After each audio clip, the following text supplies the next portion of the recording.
LAURIE'S. This is going to be the ASMR version of my case of Miss Show, Laurie Show. Her death is a true crime, and I just wanted to put a disclaimer out there that nobody under the age of 14 should be watching this, and then still viewer discretion is advised. Now please, if you have any triggers to stalking or rape or anything like that, please pick another video. If you want to watch this in spoken content, I will be posting that later tonight. So this is what I'm going to do for my channel. I'm going to post a ASMR or a spoken one, and then vice versa. Then I'll post either what I haven't posted. From now on, all my content. So if during the day you don't feel like listening to ASMR, but you want to listen to a true crime story that I have in spoken content, now this is whispered. So I just want to put that out there, that this is ASMR. I have put it in my description as what it is. And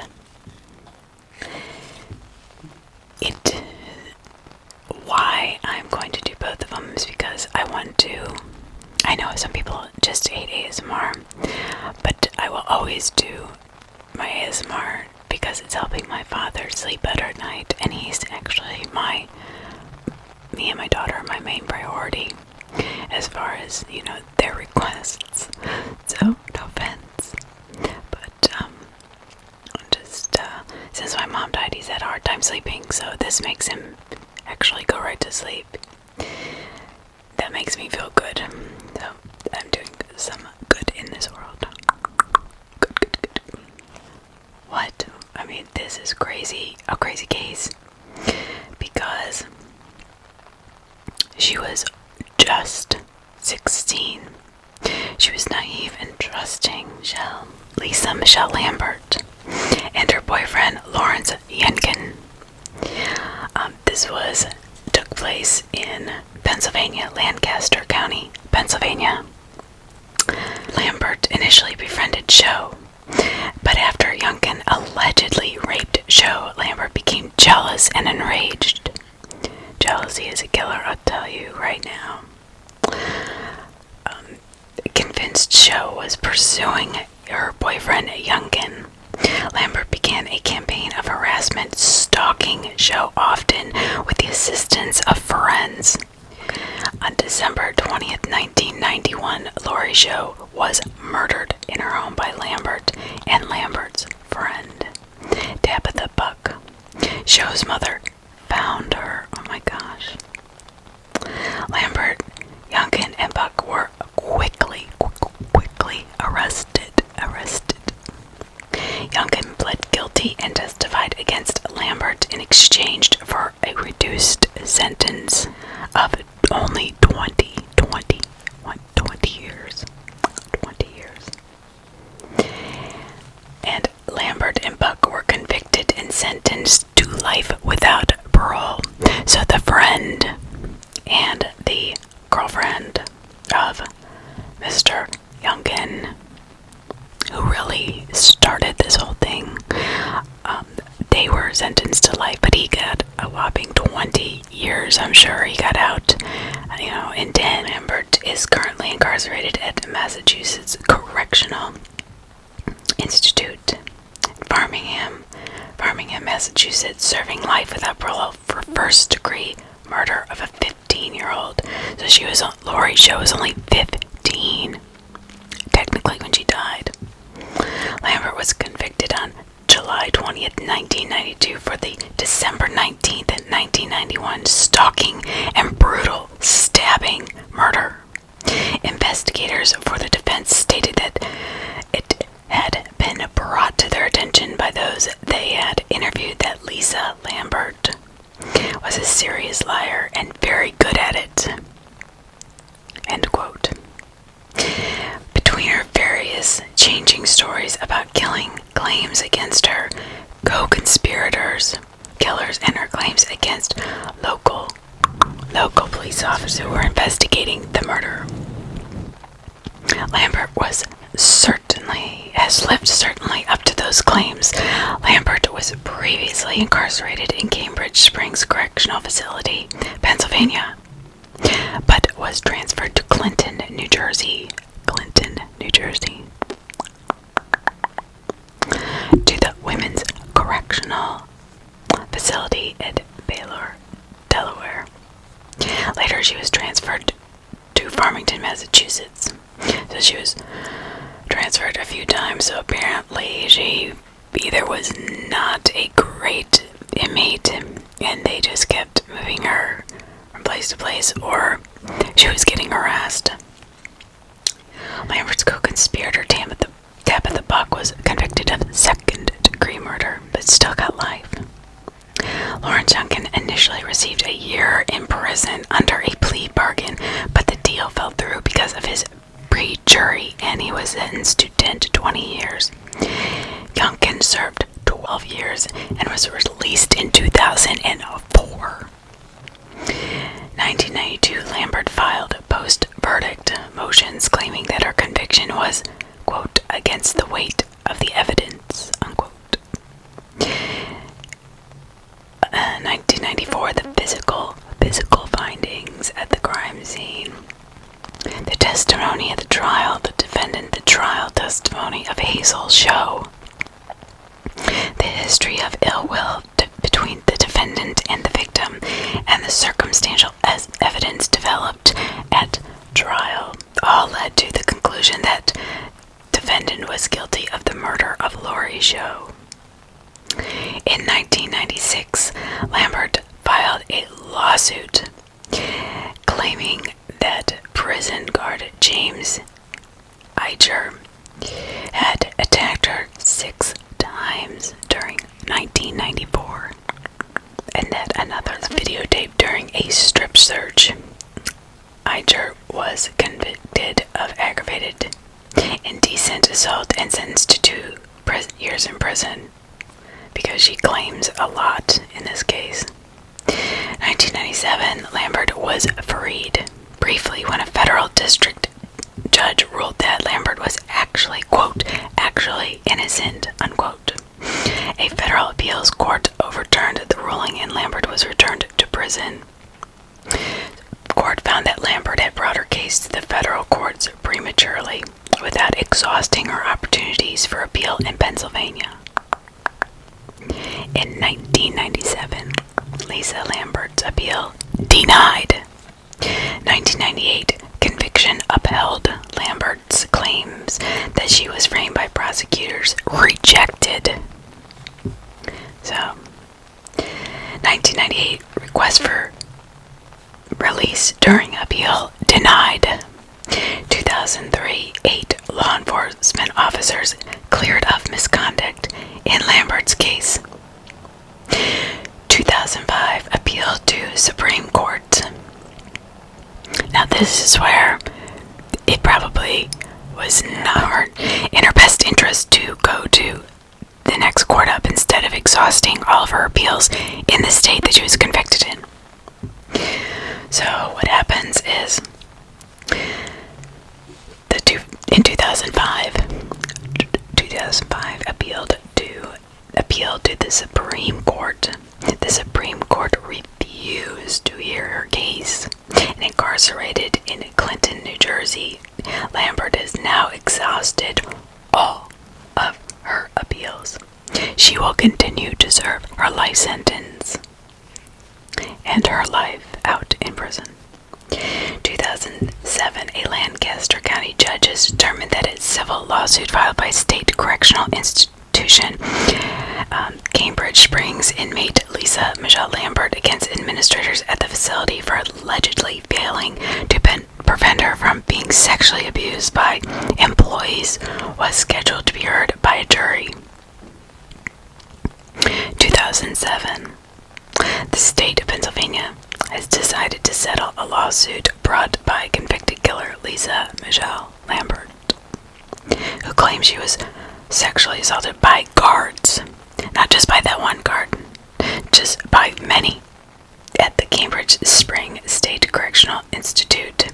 The civil lawsuit had been placed on hold until Lambert had exhausted all of her appeals in her criminal case.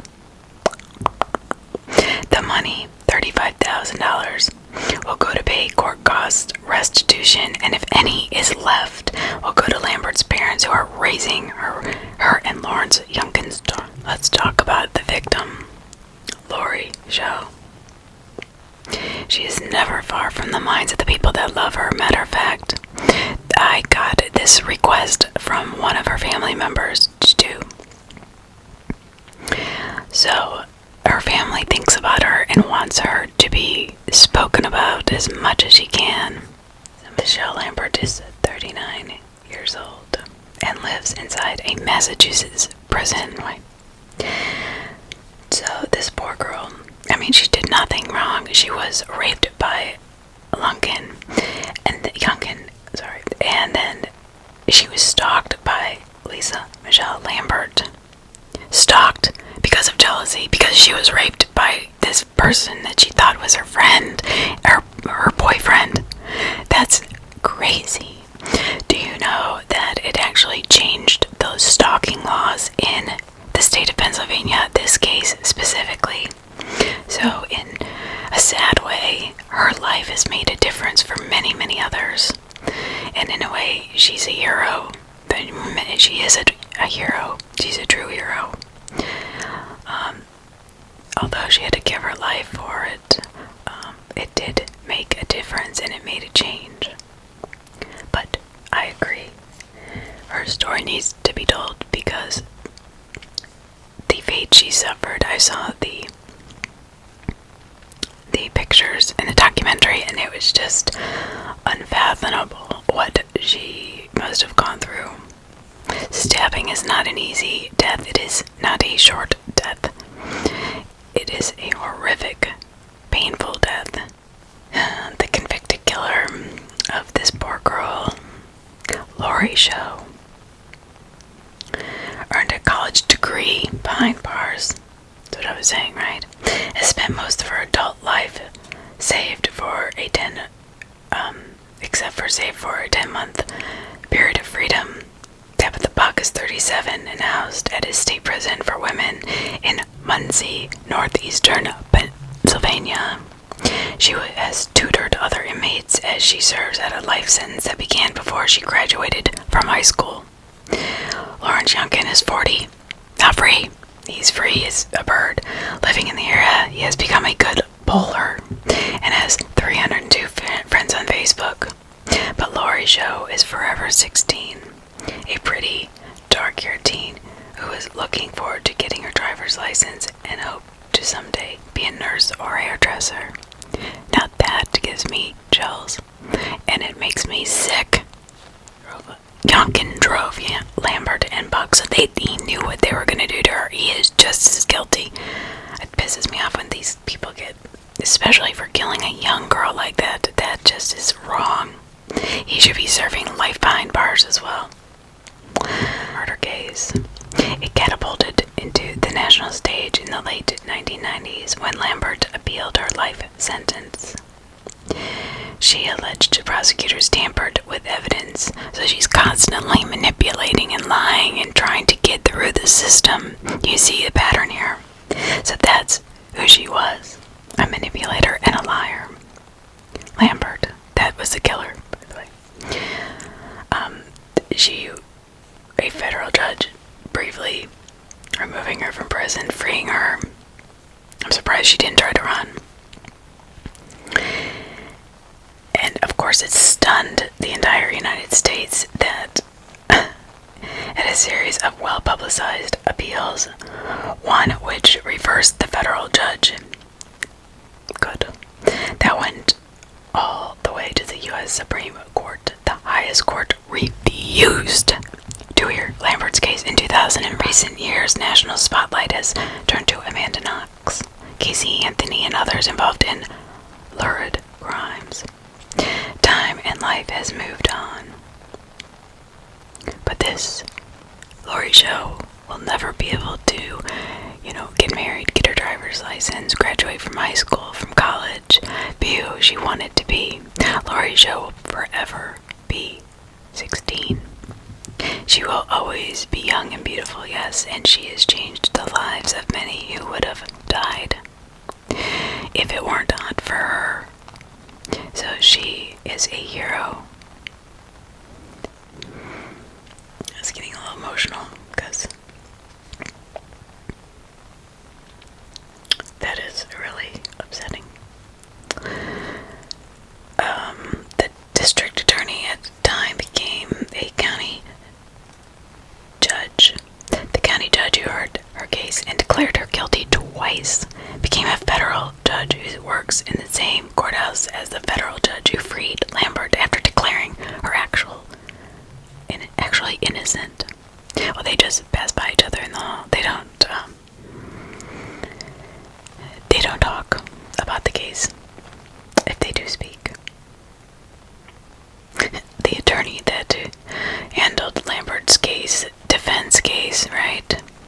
Well, he moved away to Vermont, where he now works on the other side of the luring aisle, prosecuting sex crimes.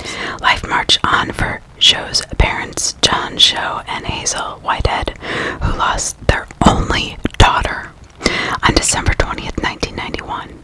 But much remains painfully unchanged. Divorced from John Show at the time of the murder, Whitehead, now 60, remarried 10 years ago, but is separated. She works at a local outlet store. She has stayed in the same condominium. Some might ask why. Because despite the murder, it is also the spot where she has had the happiest moments of her life with her daughter. And she would never consider leaving it. So Whitehead feels her daughter's presence there. She said when her television set and vacuum cleaner switch on by themselves, or a light flickers. Aww. Quote, it makes you more comfortable than you think to think she's nearby, unquote, she said. Quote, I know technically she's in heaven, but sometimes I think she's saying, hey, Mom, I'm still here. I'm watching out for you, unquote. Show 60 retired from his job working for a farm machinery manufacturer a few years ago, but then got called back to work. He enjoys his godchildren, but thinks about the grandchildren he will never have because of Lambert, and live their lives in remembrance of their only child, and are heartbroken every day. Show says he speaks to others who have lost loved ones and hosts an annual candlelight service for them. Oh, to most people, he will always be simply Laurie Show's father. A horrific day. Hazel Whitehead was an appointment with her daughter's guidance counselor. Oh my gosh, I don't know if I can read this at school. This is my biggest fear. She did not know the call was a ruse to get her out of the house. 1991 had brought a difficult fall for Whitehead and her daughter. Yunkin had briefly dated Laurie during a time he had broken up with Lambert. Later, Lambert and Yunkin got back together, and Lambert allegedly was furious that Yunkin had dated the younger girl. Lambert called Laurie's home, harassed her, and made plans to cut off her hair. Whitehead and other witnesses said things were about to come to a terrible climax. After Whitehead left her home, Yunkin dropped off Lambert and Buck nearby. According to trial testimony, Buck knocked on the door. The two forced their way in, and Laurie was killed in a terrible struggle. Buck said Lambert sliced Laurie's throat. Lambert said Buck and Yunkin did the killing. Fools. In 1992, trial followed, and Lambert chose to have her case heard solely by a judge. Lancaster County Judge Lawrence Stengel got the case. Quote, I remember the high level of emotion, unquote, said Stengel. Now a U.S. District Court to his offices in Philadelphia and Reading. Quote, "It was a horrific story that was difficult to believe," unquote. At the end of the trial, Stengel found Lambert guilty and sentenced her to life in prison. In separate proceedings, Buck was found guilty and also sentenced to life. Yunkin pleaded guilty and was sentenced to 10 to 20 years for his part in the murder, which of course we know he did only 12 years. Driving the two young women back and forth helped to get rid of the evidence. In 1997, after a 3-week federal hearing, U.S. District Judge Stuart Dalzell freed her, saying she was, quote, "actually innocent," unquote, and noting where there was, quote, "wholesale prosecutorial misconduct," unquote, in the handling of her case. Madden Spacher was the district attorney, the county's top prosecutor at the time. On that day, he asked Dalzell if Lambert could be re-imprisoned or placed on bail during her pending appeal. Newspaper accounts from the time noted that Dalzell chuckled and peered over his bifocals at Madden Spacher, saying, quote, "motion denied," unquote. It was a rough moment, but Madden Spacher, now a Lancaster County judge, said he was, quote, "virtually 100% certain," unquote, at the time that the full court would reverse Dalzell's decision. It did. Almost 10 months later, Lambert was returned to prison. She then ended up in Stengel's courtroom again as he presided over a hearing in her case that drew national attention with his wide-ranging and often bizarre accusation of prosecutorial misconduct. Lambert's Philadelphia attorneys, Christina Rainville and Peter Greenberg, accused prosecutors of moving to Shaw's body to shoot bogus crime scene photos. Okay, so here she is. Lambert is accusing Philadelphia's attorney, Christina Rainville and Peter Greenberg, both of them, accused prosecutors of moving Shaw's body to shoot bogus crime scene photos and videos, and committing dozens of deceitful acts. Those were very bizarre accusations. I don't know what is going through this woman's mind. It doesn't even say she has a mental illness, so she doesn't even really have an excuse. It doesn't say that she was raised in a terrible home. She was just jealous. That actually makes me kind of nauseous. I mean, to feel that somebody would be so jealous that they would kill somebody. It's not even worth being jealous over somebody who doesn't want you anyway. Period. Dalzell, whose chambers are in the same federal building as Stengel's, declined to comment when contacted about the case. Christy Fawcett was the prosecutor in the case before Stengel, then with the state attorney. Fawcett said the case came along just as court cases began to capture the entire country's attention on television.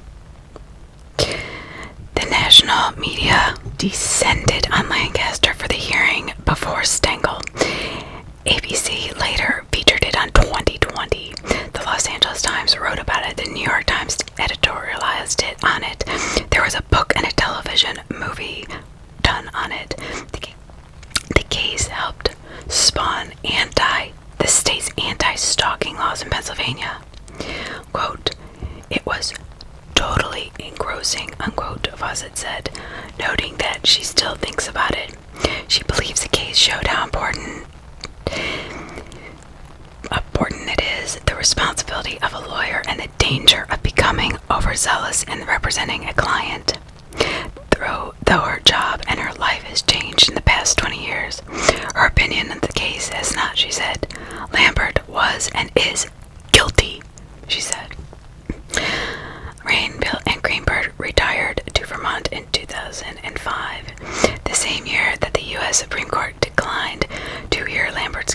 She volunteered for a while at her children's elementary school, volunteered at a public defender's office, and then decided to go back to work. Greenberg remains retired, she said. Rainville is the chief deputy state attorney in Bennington County, a role similar to that of an assistant district attorney in Pennsylvania. She feels comfortable as prosecutor in Vermont, where she said that the procedural rules are different from Pennsylvania's. She specializes in prosecution of child sex offenders. Work she finds satisfying, working with children and giving them a voice. It's very rewarding work and I totally love it, she said, quote unquote. Though her professional contact with Lambert ended, her personal contact did not. Rainville said she remains in touch with Lambert and communicated with her as recently as a few weeks prior to this article being written. While in prison, Lambert earned a degree from Boston University, graduated with honors. Rainville said she believed Lambert's major was criminal justice. Time in prisons in Pennsylvania, Delaware, New Jersey, and Massachusetts. 2007, Pennsylvania paid her $35,000 to settle her allegations of sexual abuse by prison guards. One of those guards was fired and convicted of indecently assaulting her and did spend 2 years in prison as became a mother. She was pregnant with Yunkin's baby at the time of Laurie Show's murder. She gave birth to a daughter a few months later. Her parents, Leonard and Judy, obtained custody of the child. The couple divorced in 2009. Local court records show now a 20-something Lambert's daughter is the same age her mother was at the time of Laurie Show's death. There are many lives that have been forever destroyed because of this one selfish, horrifying act of jealousy, rage, and immaturity and stupidity. She did not make the decision to go over there. If Yunkin didn't make the decision, if Buck didn't make the decision, those are three sane human beings that could have talked any one of the other out of thing. I get that these were kids, but Laurie was a baby. She was 15, 16. You try to find justice and peace for these parents that have lost a child, because the victim is, people start to get in these, who did it, he did it, she did it, cutting this deal, cutting that deal, but they don't realize that these people have all taken her life. Every one of them are not innocent. They're all guilty in some way. None of them disagreed that they were there. They just were like, oh, well, she's cut her throat. No, he cut her throat. Oh, no, she cut her throat. It doesn't matter. I don't care if you held her pinky finger down or if you were in the room watching and didn't run out and call 911 or didn't talk your friends out of it. You are an accessory to the murder. You are there. You might as well have been the knife slicing her throat. I don't care. It is the victim that so many times people forget about, thinking about. They get so engrossed in their own, trying to prove they're innocent or guilty or whatever, instead of, like, there was a judge when I was watching a podcast on one case, and he said, you could have just been a man and said, this is what I did. Instead, you had to stand up there like a coward and say nothing at all. Snow showed the life that has never been lost is that of their only child. There has been no graduation from high school or college to celebrate, no one to walk down the aisle, no grandchildren to hold. Though 20 plus years have passed for them, the loss of their daughter seems like it happened just yesterday, and it would. Whitehead said she has worked hard not to become angry. She gets up and faces every day and tries to make it the best she can. Quote, I just look back on the life that I had with Laurie and the good times and tried to stay focused on that, unquote. She said she keeps things to herself. She added, other people's lives have moved on, and she does not want to bore them with talk of her 16-year-old daughter, who is never far from her thoughts. Her daughter's photos remain in her house. Her memories remain vivid. Quote, I do not see me in my lifetime at a point where she's not in my present thoughts. Unquote, she said.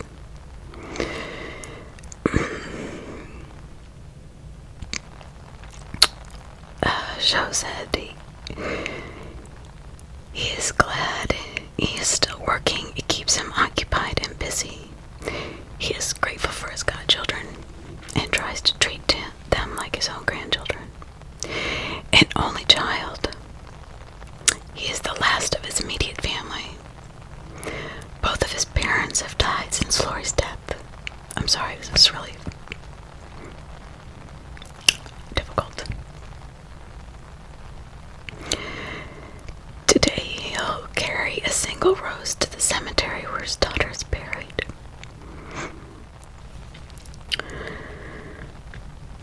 It hurts, he says. I see people who have children, family. Hazel and I don't have any grandchildren. It's tough and it hurts. Neither he nor Whitehead have run into Yunkin since he was released in 2003. Sorry, I can't even imagine how they feel.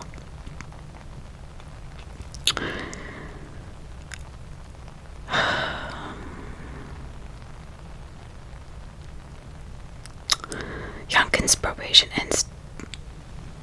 ended on the 20th anniversary of Laurie's killing. How convenient.